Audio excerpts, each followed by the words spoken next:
Assalamualaikum warahmatullahi wabarakatuh. Perkenalkan, saya Mulyana, NIM 501573519.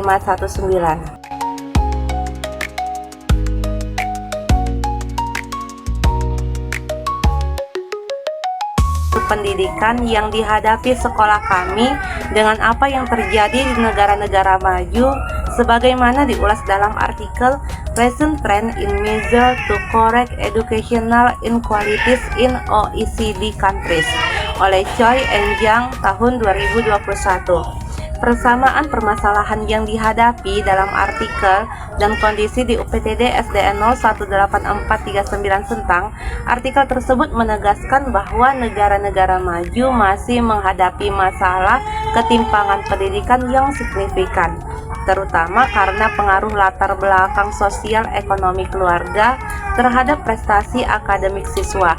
Hal ini sangat saya rasakan di lingkungan UPTD SDN 018439 Sentang, di mana sebagian besar siswa berasal dari keluarga dengan ekonomi menengah ke bawah.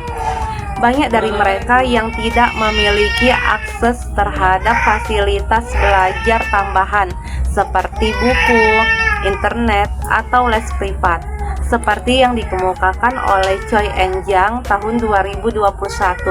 The influence of parental background on students' academic achievement is hooked, and this is a problem which should in the end be resolved by the state.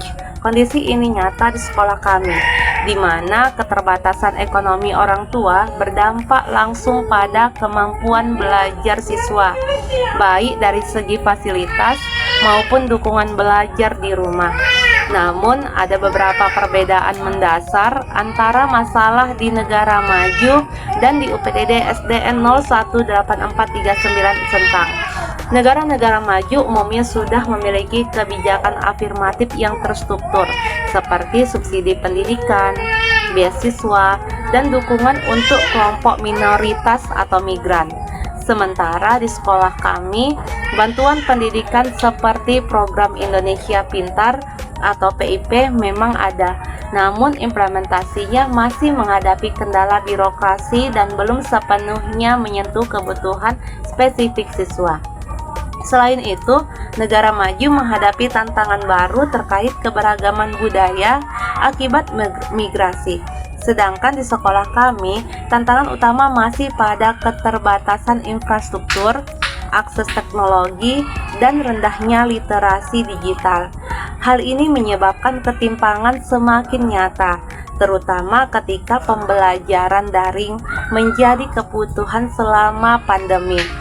Untuk mengatasi hal tersebut, berdasarkan rekomendasi artikel, yakni educational equity should be pursued on the two axes of educational innovation and social innovation simultaneously.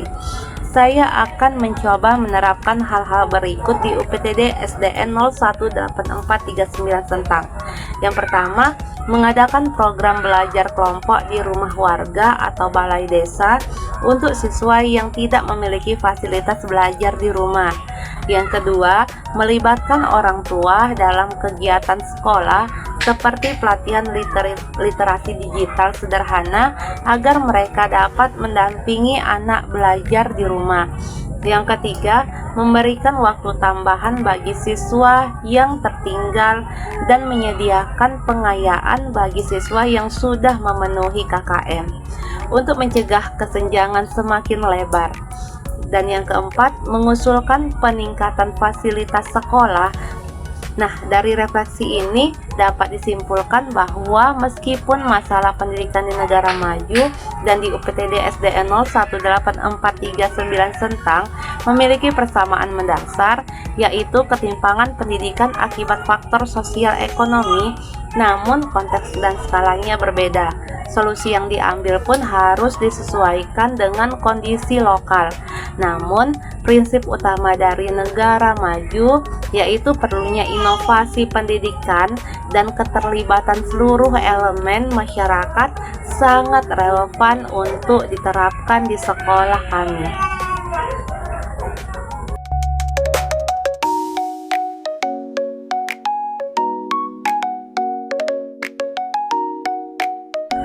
Artikel yang membahas negara-negara OECD atau negara maju menunjukkan bahwa masalah utama dalam pendidikan adalah ketimpangan atau kesenjangan pendidikan, terutama karena pengaruh latar belakang sosial ekonomi keluarga terhadap prestasi siswa.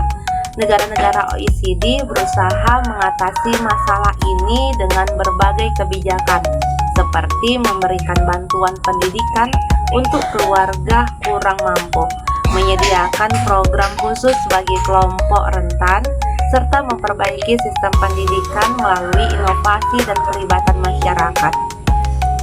Sebagai guru di UPTD SDN 018439 Sentang, Kecamatan Kota Kisaran Timur, Kabupaten Asahan, Provinsi Sumatera Utara, saya melihat bahwa masalah serupa juga terjadi di sekolah kami. Siswa dari keluarga mampu biasanya mempunyai akses lebih baik ke fasilitas belajar, sedangkan siswa dari keluarga kurang mampu seringkali kesulitan mengikuti pelajaran karena keterbatasan fasilitas dan dukungan di rumah.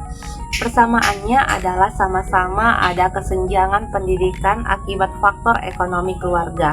Namun, perbedaannya di negara maju, kebijakan bantuannya sudah lebih terstruktur dan fasilitasnya lebih lengkap.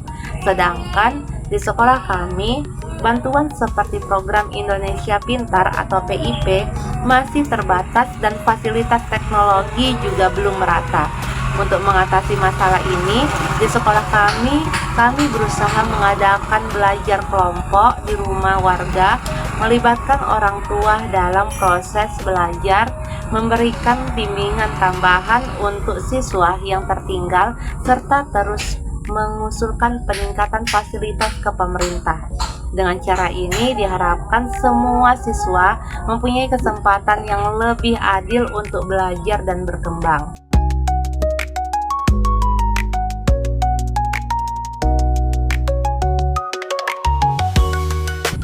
Sistem pendidikan di Jepang sangat terkenal karena berhasil menghasilkan prestasi tinggi dalam tes internasional seperti PISA. Salah satu kunci keberhasilan Jepang adalah penerapan kurikulum nasional yang disebut Course of Study. Kurikulum ini berlaku untuk semua sekolah di Jepang, baik negeri maupun swasta, dan bertujuan agar setiap anak mendapatkan pendidikan yang setara dimanapun mereka tinggal. Pemerintah Jepang secara rutin memperbarui kurikulum ini biasanya setiap 10 tahun agar selalu sesuai dengan kebutuhan zaman dan hasil evaluasi seperti PISA. Kurikulum di Jepang menekankan pemerataan kesempatan belajar, jadi semua siswa diajarkan materi inti yang sama. Namun sejak tahun 1998, sekolah juga diberi ruang untuk menambahkan materi sesuai kebutuhan lokal, misalnya lewat program Period for Integrated Studies. Program ini mendorong siswa untuk belajar lintas pelajaran, berpikir kritis, dan memecahkan masalah secara mandiri. Selain fokus pada pengetahuan akademik, Jepang juga menekankan pentingnya karakter dan keterampilan hidup yang dikenal dengan konsep Zest for Life. Konsep ini mendorong siswa untuk belajar mandiri, berpikir kritis, bekerja sama, dan menjaga kesehatan fisik serta moral. Dengan kurikulum yang kuat dan dukungan pemerintah dalam pelatihan guru serta fasilitas yang merata, Jepang berhasil meningkatkan hasil PISA mereka. Contohnya, setelah mengalami penurunan peringkat pada PISA tahun 2006, Jepang berhasil naik ke peringkat atas pada PISA tahun 2012, baik dalam membaca, matematika, maupun sains. Dari sistem pendidikan Jepang, kita bisa belajar pentingnya kurikulum yang jelas dan merata, inovasi di tingkat sekolah, serta penekanan pada pengembangan karakter dan keterampilan hidup, bukan hanya pengetahuan akademik.